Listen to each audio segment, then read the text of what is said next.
اما بعد فاعوذ باللہ من الشیطان الرجیم بسم اللہ الرحمن الرحیم ولا تہنوا ولا تحزنوا وانتم الاعلون ان کنتم مؤمنین صدق اللہ العظیم۔ جناب راؤ محمد ظفر صاحب، محترم سورانی صاحب، جناب ڈاکٹر اشرف صاحب، جناب ملک عرفان اور میرے بہت ہی پیارے بھائیوں، سب سے پہلے میں آپ لوگوں کو اپنی مدد آپ کے تحت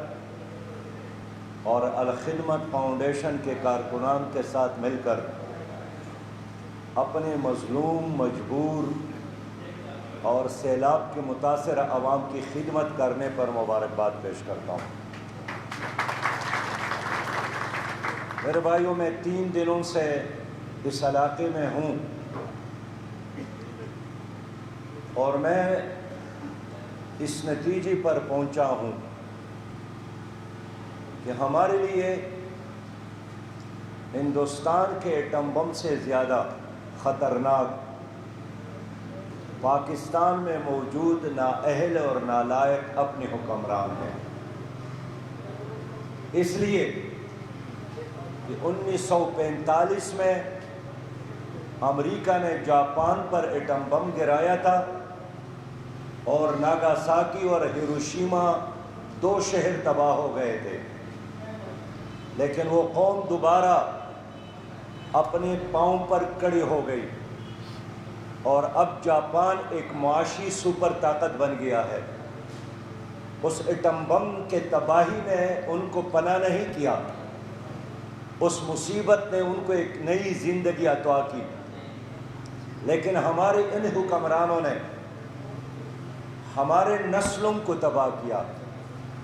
ہماری وحدت کو تباہ کیا، ہمارے کلچر کو تباہ کیا، ہماری تاریخ کو تباہ کیا، ہماری امیدوں کو قتل کیا،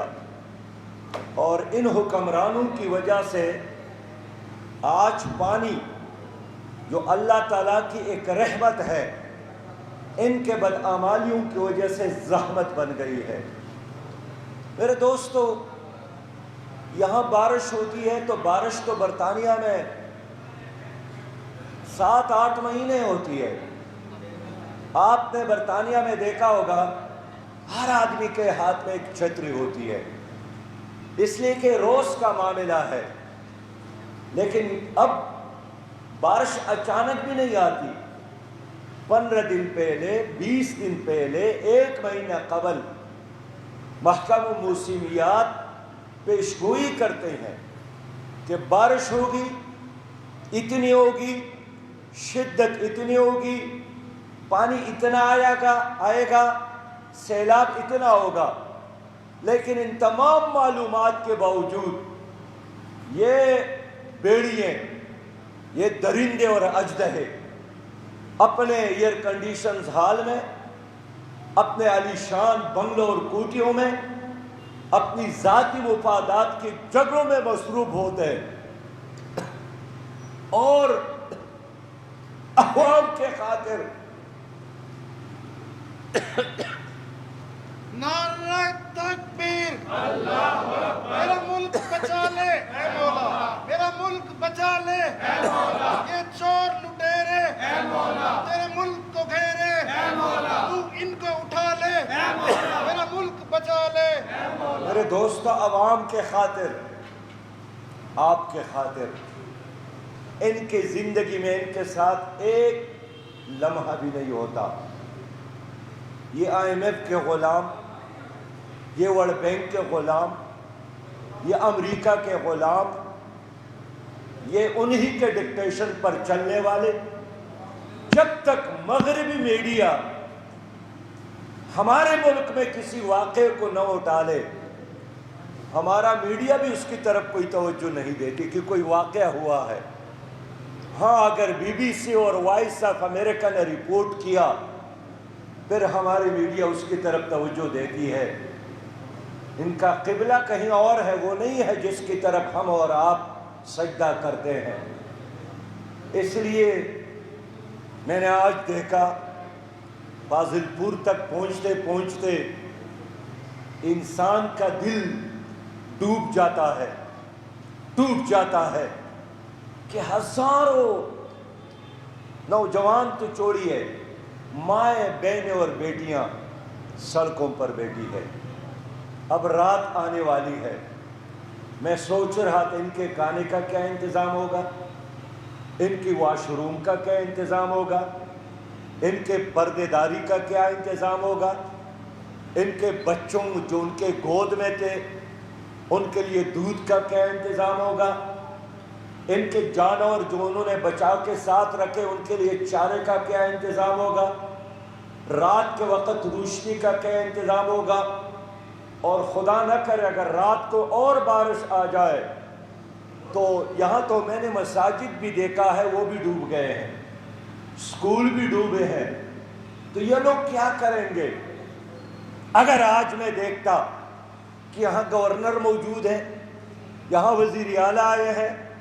یہاں کمشنر اور چیف سیکرٹری موجود ہیں، یہاں سرکاری اور غیر سرکاری عملہ موجود ہے،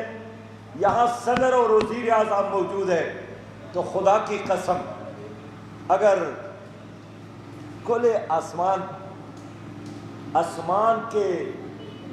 اس شدید بارش کے باوجود بھی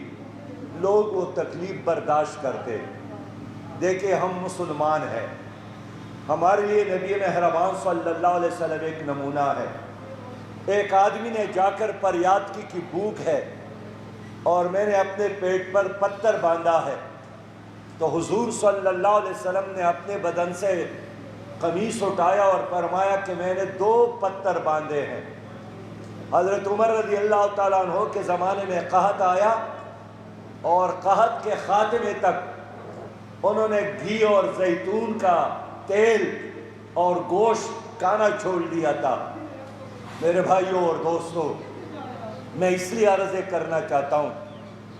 کہ آپ لوگوں سے بات کروں کہ انشاءاللہ تعالی جماعت اسلامی اور الخدمت فاؤنڈیشن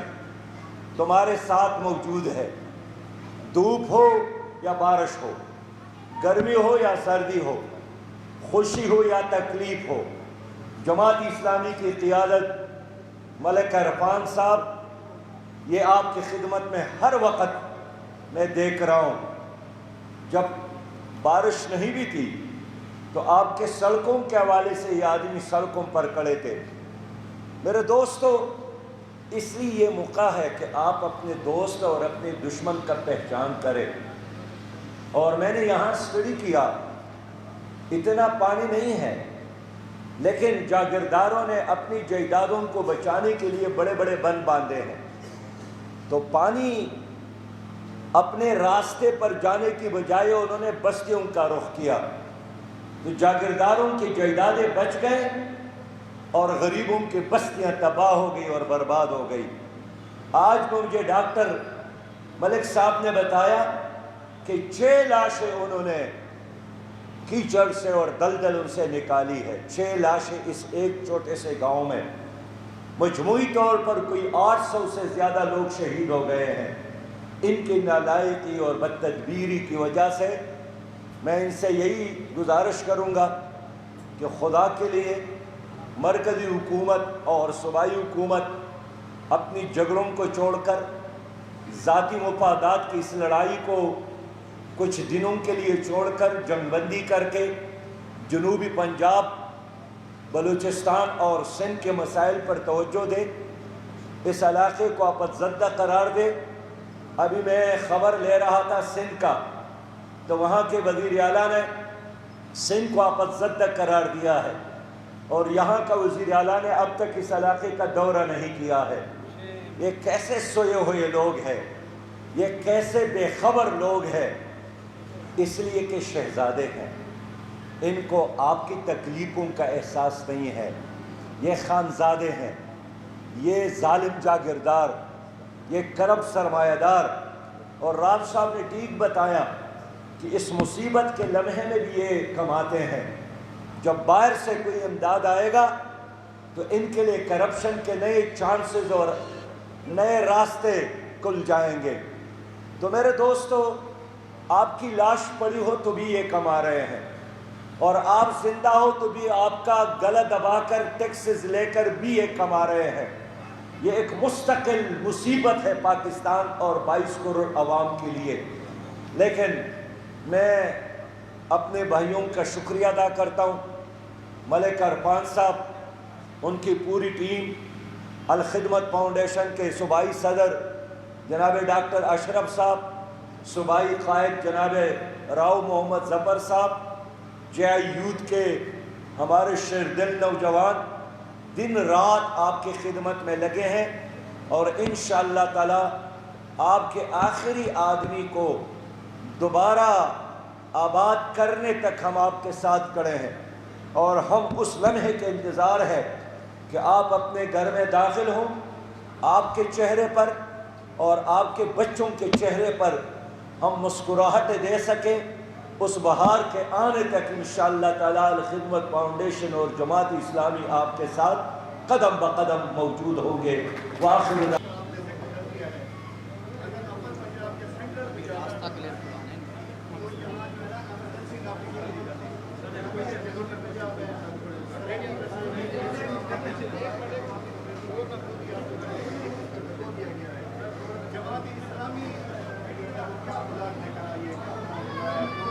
دیکھیں، اس وقت تو ہم خدمت کر رہے ہیں، اس وقت ہم لوگوں کو ان کے گھروں سے اٹھا کر محفوظ مقامات تک منتقل کر رہے ہیں۔ آپ کو پتہ ہونا چاہیے اور ہوگا بھی کہ اس سیلاب سے اس علاقے میں قے اور دست اور بچوں کی بیماریوں میں اضافہ ہوا ہے۔ ہم ان کے لیے ڈاکٹر اور دوائیوں کا بندوبست کر رہے ہیں، متاثر لوگوں کو محفوظ مقامات تک پہنچانے کی کوشش کر رہے ہیں۔ ہمارے ساتھ جتنے ٹینٹ تھے الخدمت فاؤنڈیشن کے ساتھ وہ ہم مہیا کر رہے ہیں، اور اس کے ساتھ ہی رات کے وقت جہاں جہاں کھانے کی ضرورت ہے، رزاق اللہ تعالیٰ ہے، لیکن اپنی طرف سے جتنے وسائل ہیں ہم اپنے وسائل کے مطابق ان تک کھانا پہنچانے کی کوشش کر رہے ہیں۔ جہاں تک آپ کا سوال ہے، دیکھیے آپ کی کتنے وفاقی منسٹر ہیں جو جنوبی پنجاب سے تعلق رکھتے ہیں، آپ کے صوبائی منسٹر یہاں سے تعلق رکھتے ہیں، لیکن کیا اس مصیبت کے وقت میں آپ نے جنوبی پنجاب کے وفاقی منسٹرز اور صوبائی منسٹر اور گورنر صاحب کو اور چیف سیکرٹری کو اور آئی جی پی اور ڈی آئی جی کو اپنے درمیان پایا ہے؟ اس لیے میں کہتا ہوں یہ ایک ٹبر ہے، یہ ایک سٹیٹس کو کے فیسیلیٹیٹر ہے۔ جنوبی پنجاب ہو، شمالی پنجاب ہو، وسطی پنجاب ہو، بلوچستان ہو، سندھ ہو، پورا ملک ان کی وجہ سے عذاب میں مبتلا ہے۔ پی ڈی ایم ہو، پی ٹی آئی ہو، یہ ایک کلچر کے محافظ ہے۔ امریکہ ایسا ظالم حکومت ہے کہ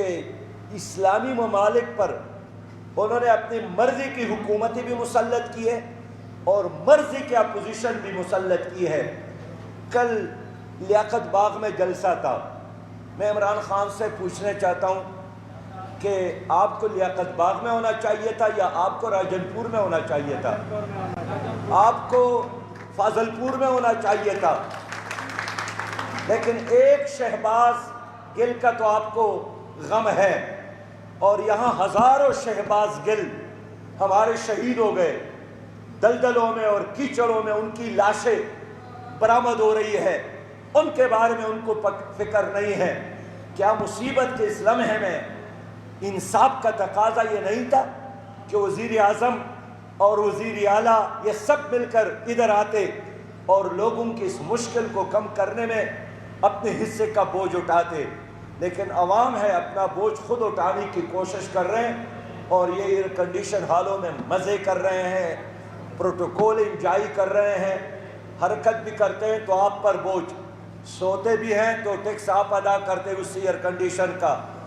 کوئی نوالہ لیتا ہے تو وہ بھی آپ کے ٹیکسوں سے، ان کی گاڑی چلتی ہے تو بھی وہ آپ کے ٹیکس سے۔ اس لیے میں عوام سے یہی اپیل کرنا چاہتا ہوں کہ اس وقت پورے ملک کے لوگ جنوبی پنجاب اور سندھ اور بلوچستان کے لوگوں کا ساتھ دے دیں تاکہ دوبارہ ان لوگوں کے گھر آباد ہو جائے، کوئی فنڈ دے سکتے تو فنڈ دے دے، اجناس دے سکتے تو اجناس پہنچائے، ٹینٹ دے سکتے تو ٹینٹ پہنچائے، اور جو ذریعہ وہ قابل اعتماد سمجھتے ہیں اسی کو استعمال کرے۔ لیکن اگر وہ خود یہ کام نہیں کر سکتے تو الخدمت فاؤنڈیشن کے رضاکار ہر جگہ موجود ہے، وہ ان کو فیسیلیٹیٹ کرنے کے لیے تیار ہے۔ سر ایک سوال ہے، اس دفعہ الخدمت فاؤنڈیشن کے نوجوانوں میں ایک جوش و جذبہ دکھائی دیا ہے کہ سوشل میڈیا پر آپ کے مخالف بھی آپ لوگ کی تعریف کرنے پر مجبور ہو گئے ہیں، اس کے پیچھے کا ریزن کیا ہے؟ اس دفعہ ایک نیا جوش جذبہ دکھائی یہ دیا کہ الخدمت فاؤنڈیشن جس جذبے سے کام کر رہے ہیں، آپ نے پوچھا کہ اس کے پیچھے جذبہ کیا ہے، وجہ کیا ہے؟ اللہ کی رضا ہے۔ انسانیت کی خدمت کر کے وہ جنت میں جانا چاہتے ہیں، اور انسانیت کے ساتھ محبت کر کے نبی مہربان صلی اللہ علیہ وسلم کی شفاعت اور ان کے ہاتھوں سے جام کوثر چاہتے ہیں۔ اس کے علاوہ اور کوئی ذاتی غرض نہیں ہے، ذاتی مقصد نہیں ہے، اور یہی وجہ ہے کہ رنگ اور نسل اور سیاست سے بالاتر ہو کر الخدمت فاؤنڈیشن سب کی خدمت میں مصروف ہے۔ یہ جو ڈائمنشن اسٹرکچر جو اس میں ڈیمیج ہوا ہے، بند کی صورت میں انہار ختم ہو چکی ہے، جماعت اسلامی کی طرف سے یہ دوبارہ ریپیئر کیا جائے گا۔ ہم اس چیز کو مانتے ہیں کہ اس کے لیے بہت زیادہ بجٹ کی ضرورت ہے، لیکن جو سیاسی لوگ ہیں اسی پہ سیاست کرتے ہیں کہ آپ کے بند جو ہے اس کو تعمیر کیا جائے گا، بجٹ بھی آتا ہے لیکن اس کو بھی ریپیئر کرتے ہیں۔ کیا اس اسٹرکچر کو دوبارہ کھڑا کرنے کے لیے تاکہ پیارے بھائی، ایسا نہ ہو، اس اسٹرکچر کو ٹھیک کرنے کے لیے ایک بار نہیں بار بار بجٹ میں پیسے رکھے گئے تھے، لیکن وہ پیسہ استعمال نہیں ہوتا ہے، وہ یا تو لیپس ہوتا ہے یا کرپشن کے نظر ہو جاتا ہے۔ تبھی تو میں کہتا ہوں کہ رونے دھونے کی بجائے عوام منظم ہو اور ان ظالموں کے گریبان میں ہاتھ ڈالے اور اپنا حق حاصل کرے۔